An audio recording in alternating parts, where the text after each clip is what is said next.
তৃতীয় শ্রেণীর গণিত বইয়ের আজকের ভিডিওতে আমরা 70 পৃষ্ঠা নিয়ে আলোচনা করব।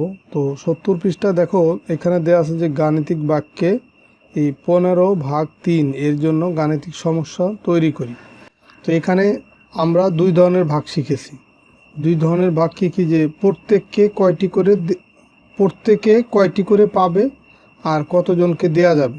আমরা আগের যে ভিডিওগুলো থেকে এই দুই ধরনের ভাগ শিখছি, যে প্রত্যেকে কয়টি করে পাবে এবং কতজনকে দেয়া যাবে, এই দুই ধরনের ভাগ শিখছি। তো প্রথমে দেখো, এই যে এটা শিখছি যে প্রত্যেকে কয়টি করে পাবে। প্রশ্নটা এরকম হতে পারে যে 15/3, এটাকে আমরা এভাবে সাজাইতে পারি যে 15টি বিস্কিট আছে, আমরা এই বিস্কিটগুলো 3 জন শিশুর মধ্যে ভাগ করে দেব।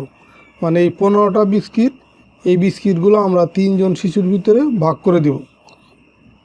এই 15টা বিস্কিট কয়জনের ভিতরে ভাগ করব? 3 জনের ভিতরে ভাগ করে দিব। এখন প্রত্যেকে কয়টি করে বিস্কিট পাবে, তাহলে আমরা এটা জন্য গাণিতিক বাক্য এরকম লিখতে পারি যে 15টা বিস্কিট ভাগ করব 3 জনের ভিতরে। এখানে বলাই আছে যে আমরা এই বিস্কিটগুলো 3 জন শিশুর মধ্যে ভাগ করে দিব। তার মানে এই 15 ভাগ কত হবে? 3 সমান সমান কত? আমরা যদি এই 3-এর নামটা পড়ি, 3 অক্ষে 3, 3 দুগুণে 4, 3 দুগুণে 6, 3 তিরিকে 9, 3 4 12, 3 5 15। তার মানে এখানে হবে কত? 5 হবে। আর এটা এই চিত্রের মাধ্যমে দেখো, এখানে 15টা ছোট ছোট বৃত্ত দেওয়া আছে। আমরা যদি এই 15টা বৃত্ত এই যে এখানে আমরা ভাগফল কত পেলাম? 5 পেলাম। তো প্রত্যেকে কয়টি করে বিস্কিট পাবে? প্রত্যেকে যদি 5টি করে বিস্কিট পায়, তো এখান থেকে ধরো এইখানে আমরা এই যে 5টা বিস্কিট রাখলাম, ধরো এই যে এই 5টা প্রথম বক্সে রাখলাম, তারপরে 5টা আমরা এই দ্বিতীয় বক্সে রাখলাম, এই যে কেটে দিলাম এটা, তারপরের 5টা এই তৃতীয় বক্সে রাখলাম।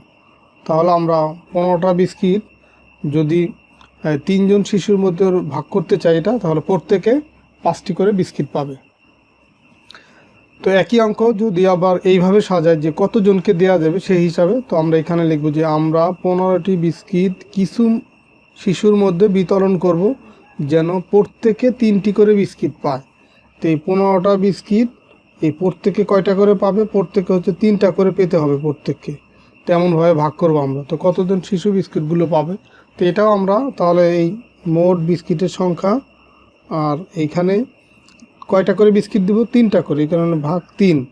তো এখানেও যদি আমরা 3-এর নামটা পড়ি, 3 5 15, তার মানে এখানে হবে 5।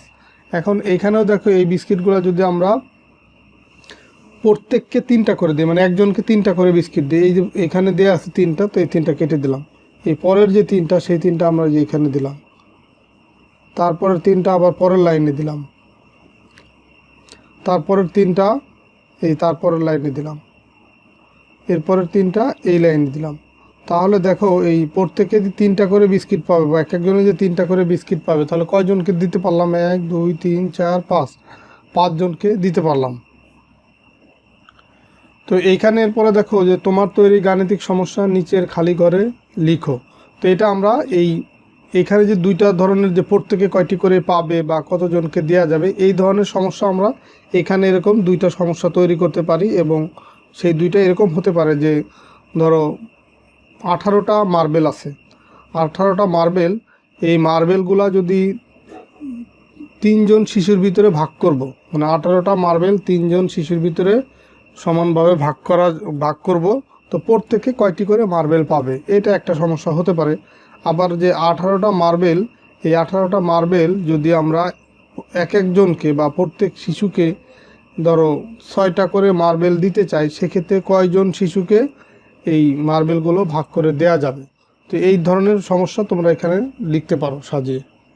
দেখো, এখানে আমি সমস্যাটা লিখে দিলাম যে দুই ধরনের, যে 18টি মার্বেল 3 জন শিশুর মধ্যে ভাগ করব।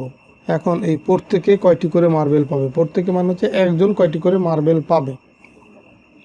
আবার 2 নম্বর আমরা লিখতে পারি যে 18টি মার্বেল প্রত্যেক শিশুকে 3টি করে দিলে কতজন শিশু মার্বেলগুলো পাবে, শিশুকে না, এখানে হবে কতজন শিশু তাহলে মার্বেলগুলো পাবে। এখানে হচ্ছে কয়টি মার্বেল পাবে, আর এখানে হচ্ছে কতজন শিশু মার্বেল পাবে। তো আমরা তাহলে এই দুই ধরনের ভাগের অঙ্ক শিখছি। তো এই যে গাণিতিক বাক্য, মানে এই যে তোমার সমস্যা, এই সমস্যাটা আমরা তার এই ভাগের মাধ্যমে এই দুই ধরনের সমস্যার সমাধান করতে পারি। এরপরে দেখো 71 পৃষ্ঠার প্রথম যে অঙ্কটা, যে 80টি রঙিন কাগজ আছে, 80টি, যদি এই কাগজগুলো 4 জন শিশুরকে সমানভাবে ভাগ করে দেওয়া হয় তবে প্রত্যেকে কয়টি করে কাগজ পাবে। তো এটা যদি আমরা গাণিতিক বাক্যের সাহায্যে করি তাহলে কিন্তু কোনো লেখালেখির প্রয়োজন নেই, গাণিতিক বাক্যের সাহায্যে খুব সহজে আমরা করতে পারি। এই মোট কাগজ সংখ্যাকে ভাগ করতে হবে 4 জন শিশুর ভিতরে সমানভাবে, এই কারণে 80 ভাগ 4, এটা হচ্ছে গাণিতিক বাক্য। এখন এই 80কে 4 দিয়ে ভাগ করলে কত হয়, যে মানটা পাবো সেটাই হচ্ছে ভাগফল। তো এই ভাগফল এখানে ভাগটা করে দেখায় যে 80কে ভাগ করবো কত দিয়ে, 4 দিয়ে, লিখলাম 80। তো এখন দেখো এই 4 একটা অঙ্ক, তাহলে এখানে ওদের দুইটা অঙ্ক মিলে হচ্ছে 80। তাহলে এখানে যেহেতু একটা অঙ্ক, প্রথমে আগে দেখবো যে এইখানকার একটা অঙ্ককে ভাগ করা যায় কিনা।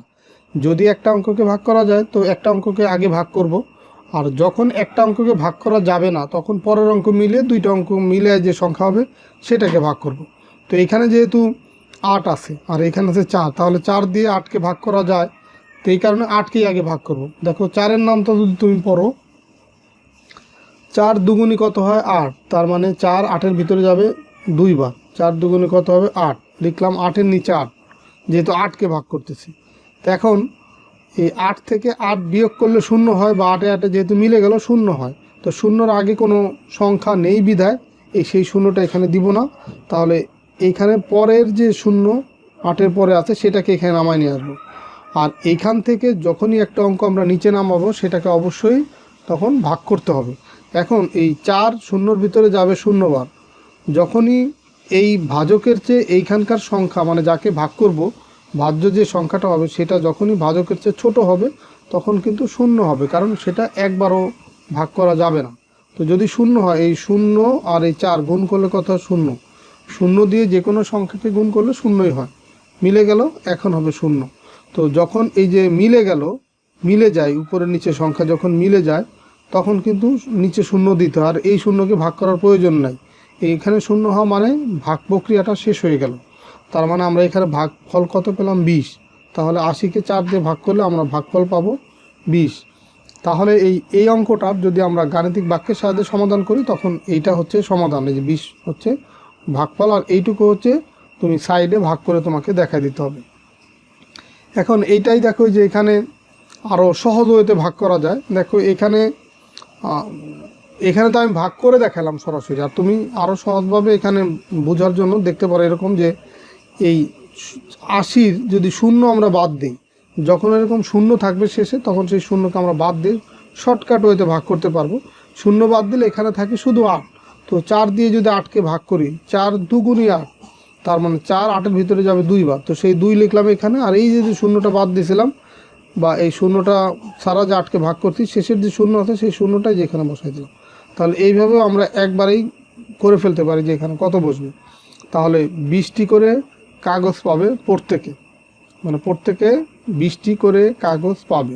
এরপরে দেখো 1 নম্বর অঙ্ক, 90টি কমলা আছে, যদি কমলাগুলো 3 জন শিশুর ভিতরে, এখানে কমলা আছে 90টি, এই 3 জন শিশুর ভিতর বা শিশুর মধ্যে সমানভাবে ভাগ করে দেওয়া হয়, তাহলে প্রত্যেক শিশু কয়টি করে কমলা পাবে, প্রত্যেক মানে একজন শিশু কয়টি করে কমলা পাবে। তো দেখো এইটা আমরা এখানেই সমাধান করে দিচ্ছি যে গাণিতিক বাক্যের সাহায্যে। গাণিতিক বাক্যের সাহায্যে করলে কিন্তু আমার আর অত বেশি লেখার প্রয়োজন নেই। গাণিতিক বাক্য, দেখো এখানে মোট কমলার সংখ্যা কত 90, ভাগ করব কয়জনের ভিতরে, 3 জনের ভিতরে, তার মানে 90 ভাগ হচ্ছে 3 সমান সমান যত হবে, এটাই হচ্ছে এখানে অ্যান্সার। তো এখন 90কে যদি আমরা 3 দিয়ে ভাগ করি, লিখলাম 3, এটা দিয়ে ভাগ করব কাকে, 90কে। তো এখন এই 3 9-এর ভিতরে কয়বার যায়, 9-এর ভিতরে যাবে 3 3কে 9 3 বার, তার মানে এখানে 9-এর নিচে লিখলাম 9, 9 9 মিলে গেল, বা 9 থেকে 9 বিয়োগ করলে 0। তো 0 এখানে দিব না, যেহেতু তার আগে কোনো সার্থক অঙ্ক নেই। তো এখন এইখানকার এই 0টা এখানে নামায় নিয়ে আসবো, তাহলে 3 0-এর ভিতরে যাবে 0 বার, তাহলে এখানে হবে 0 0 আর 3 গুণ করলে 0 0 0 মিলে গেলে এখানে হবে 0। তাহলে এইখানে আমরা ভাগফল কত পেলাম 30। তাহলে এটাই হচ্ছে উত্তর, যে প্রত্যেক শিশু 30টি করে কমলা পাবে। অথবা এই ভাগটা তুমি এভাবেও বুঝতে পারো যে এই 90-এর 0 যদি আমরা বাদ দিই, এখানে থাকে শুধুমাত্র 9, তো 3 9-এর ভিতরে যায় কতবার 3 বার, আর এই যে বাদ দেওয়ার যে 0 সেটা এখানে বসাই দিলাম। তাহলে 30 হচ্ছে ভাগফল। তো গাণিতিক বাক্যের সাহায্যে তুমি যদি সমাধান করো সেই ক্ষেত্রে এইটুকু দিবা আর এই পাশে এই ভাগটা দেখাই দিতে হবে। তো এরপরে দেখো 2 নম্বরে এই 4টা ভাগের অঙ্ক আছে। তো এই ভাগের অঙ্কগুলো এখানেই দেখাই দিচ্ছি যে এই 2 দিয়ে ভাগ করব কাকে, 60কে। তো দেখো এই 2 6-এর ভিতরে যাবে কতবার, 3 বার, 3 দুগুণী 6 মিলে গেল। এই শূন্যটা নামাই নিয়ে আসলাম, এই 2 শূন্যর ভিতরে যাবে 0 বার, 0 দিয়ে 2কে গুণ করলে 0, 0 0 মিলে গেল, এখানে 0। তাহলে ভাগফল কত পেলাম, 30। আবার দেখো 5 দিয়ে ভাগ করব কাকে, 50কে। এখন 5-এর নামটা যদি তুমি পড়ো একবারে 5 10 50 সেটা এখানে বসাইতে পারো, কিন্তু আমরা নিয়ম অনুযায়ী ভেঙে ভেঙে যাই। দেখো এই 5 এখানেও যেহেতু 5 আছে, তো 5 5-এর ভিতরে যাবে একবার, লিখলাম 1, আর 1 আর 5 গুণ করলে 5 অক্ষে 5, 5-এ 5-এ মিলে গেল 0, 0 এখানে দিব না যেহেতু তার আগে কোনো অঙ্ক নেই। এখন এখানকার শূন্যটা নামাই নিয়ে আসলাম, 5 0-এর ভিতরে যাবে কতবার, 0 বার, 0 দিয়ে 5কে গুণ করলে 0। তাহলে এখানে কত পেলাম, 10। এটাই হচ্ছে উত্তর। 3 নম্বরে দেখো আমরা 3 দিয়ে ভাগ করব কাকে, 60কে। এখন 3 6-এর ভিতরে কতবার যায়, 3 6-এর ভিতরে যায় হচ্ছে 2 বার, 3 দুগুণী 6, লিখলাম 3 দুগুণী 6 মিলে গেল 0, কিন্তু যখনই এই 6 থেকে 6 বিয়োগ করব তার মানে থাকবে 0, অথবা 6 6 মিলে গেল 0, কিন্তু 0 এখানে দিব না কারণ তার আগে কোনো সার্থক অঙ্ক নেই। তো পরের যে 0 আছে সেটা নামায় নিয়ে আসলাম। এখন 3-এর চেয়ে 0 হচ্ছে ছোট, 3-এর চেয়ে ছোট যে কোনো সংখ্যা হলে তার ভিতরে 0 বার যাবে, তার মানে 3 0-এর ভিতরে 0 বার যাবে। তো সেই 0 এখানে লিখলাম, 0 আর 3 গুণ করলে 3 0 0। তো এখন 0 আর 0 মিলে গেল, তার মানে এখানে 0। তাহলে ভাগফল কত, ভাগফল হচ্ছে 20। আবার 2 দিয়ে ভাগ করব কাকে, 80কে। 80কে ভাগ করব 2 দিয়ে। এখন দেখো 2 8-এর ভিতরে যাবে 4 বার, 4 দুগুণী এই 4 আর 2 গুণ করলে 8, 4 দুগুণী 8 মিলে গেল 0, তো সেটা দেওয়ার প্রয়োজন নেই। এখন এই 0কে এখানে নামাইলাম। এখন 2 0-এর ভিতরে যাবে কতবার, 0 বার, 0 আর 2 গুণ করলে 0, সেটা বসালাম এখানে, 0 0 মিলে গেল 0। তাহলে ভাগফল কত, 40। তার মানে এই 80কে 2 দিয়ে ভাগ করলে আমরা কত পাবো, 40 পাবো। এরপরে দেখো এখানে 3টা অঙ্ক আছে। 1 নম্বর অঙ্ক, 12 থেকে 3 বিয়োগ করা যায় 4 2 3 কতবার। 12 থেকে যদি আমরা 3 বিয়োগ করি, 3 বিয়োগ করতে পারবো 4 বার, কারণ 12 থেকে একবার 3 বিয়োগ করলে 9, আর একবার বিয়োগ করলে থাকবে 3 6 থাকবে, আরও একবার বিয়োগ করলে থাকবে 3, আরও একবার বিয়োগ করলে থাকবে 0। তার মানে আমরা 3কে 12 থেকে 4 বার বিয়োগ করতে পারবো। আবার 27কে 9 দিয়ে ভাগ করলে ভাগফল কত হবে, 27কে 9 দিয়ে ভাগ করলে তার মানে 9-এর নামটা যদি তুমি পড়ো, 9 1 9, 9 2 18, 3 9 27 মিলে যাচ্ছে, তার মানে এই যে 3 হবে উত্তর। 27কে 9 দিয়ে ভাগ করলে ভাগফল হবে কত, 3। 10 বার 10 যোগ করলে পাওয়া যাবে। তো 10 বার যদি 10 যোগ করো তাহলে 10 দিয়ে 10কে গুণ করলে 10 10-এ 100 হয়, তার মানে 10 বার 10 যোগ করলে পাওয়া যাবে 100।